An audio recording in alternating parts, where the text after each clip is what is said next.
Ladies and gentlemen, boys and girls, men and women, everyone, welcome to History Nut. Now, from my intro and pretty much everything else you've seen about me, I may look like a budget leafy or a little kid trying to be iDubbbz. While all of those things are true, I also try to provide some pretty quality content. Right now, as you can see, I'm playing indie games on the screen. Yes, that is me, you'll know because of how bad I am at the game, even though I've been playing it for about 3 years. The game specifically is The Binding of Isaac. Excellent game, made by Edmund Macmillan. Again, very, very great developer. And I'll be featuring gameplay from games such as this, that, and this. Now, if you'll notice, all of these games are games that you can find on Steam for dirt cheap during the Steam sale because, well, I'm poor. As well as that, you're probably hearing the booming classical music in the background. Making YouTube videos is not as easy as you may think, and finding music to go under a voice is not as easy as you think as well. It took me a while to realize that I am not going to get a good song that's uncopyrighted without risk.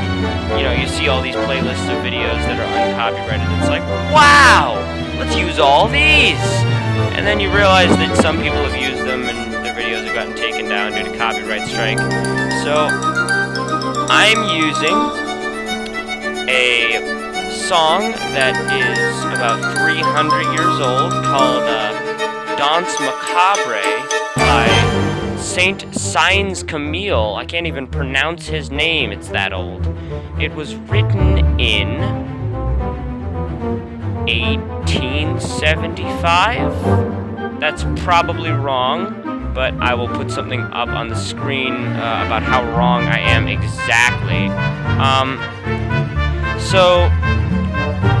Honestly, let's just talk a little bit about what I am right now. I'm sick. I have like a slight cold. It's not that much of a cold, but you ever have that? You ever have that kind of thing where you have like you're on like the twinge end of a sickness, and it's annoying. You don't feel bad, it's just annoying, you know. You go to talk in class and you're like, you know, it's stupid, you know. You carry around a bunch of cough drops, you carry around like all the stuff that you were carrying around when you're sick, just in case, you know, you might even still be taking Advil or something like that. It sucks. And unlike some of you, I'm still in school, so I still have to deal with school as well as being sick. Like, I understand having to call in work and being like, you know, I'm sick, or having to go into work while sick because you got to get a project done. You guys can take vacation days. We really can't. School is really taking a toll.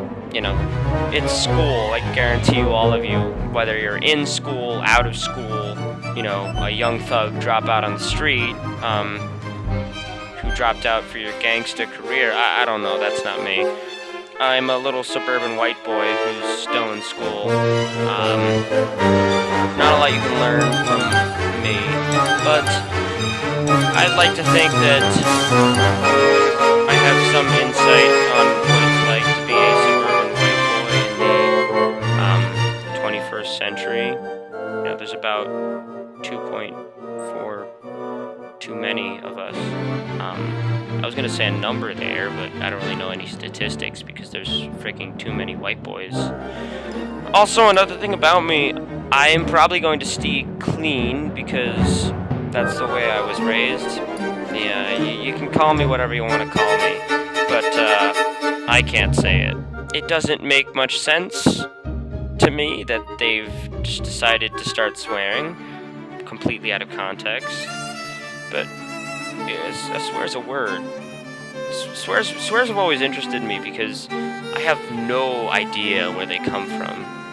Is it like swears come from, like, who made them up? Who sat down and was like, alright, we have the English language, we have a lot of words, we need to come up with words that you are not allowed to say.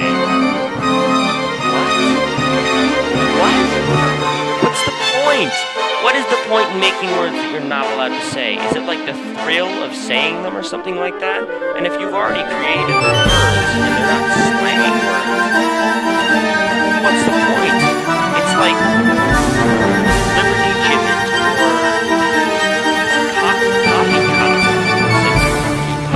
sure, they were slang about 300 years ago. You know, maybe Cobb Waltz written like Emil Smobile or that thing. Especially being, you know, as I said, a white suburban boy. There's not a lot of stuff that I do know. I think I know everything. I know the world. I think I know but there's no bad progression. People usually stay the same. It's very interesting because you see movies like Rudy and Rocky and, you know, all the sports movies with guys' names beginning with R and having 4-letter names, you know, Rocky. I'm sure there's others, you know, Chinese spin-offs. But you see all these movies of people improving, and then you go into actual life and you see people who really don't improve. There's not much improvement that comes upon these people, especially with attitudes. There we go, there's my dry cough acting up again. Again, annoying. Very, very annoying. Yeah, it's a very abrupt way to end my first video. You know, this is gonna be the kind of format of my videos, you know, playing some indie games because I'm poor, talking to you. Hopefully, I'll have some fuller stories, better than just kind of talking over some gameplay. Again, definitely check out Edmund McMillen and his other games. They're really excellent works of art, and I really hope that you check them out. Also, check out my boy, Camille Samuel. He's coming out with some really sick beats about 300 years ago. If I actually get copyright striked for this song, I will be very surprised, but I will be honored that some guy decided to copyright a classical music song for about 300 years. So I hope you all have a wonderful, wonderful, wonderful week, a wonderful, wonderful, wonderful life, and a pretty okay next couple hours, because we all know you're going to be on YouTube for about 3 or 4 more hours. Be sure to leave a like if you do. Be sure to leave a dislike if you do. Any constructive criticism or whatever it is, pop a comment down below. Tell me what's up. You know, how was your day? I'm not going to say as always because this is my first time, so History Nut out.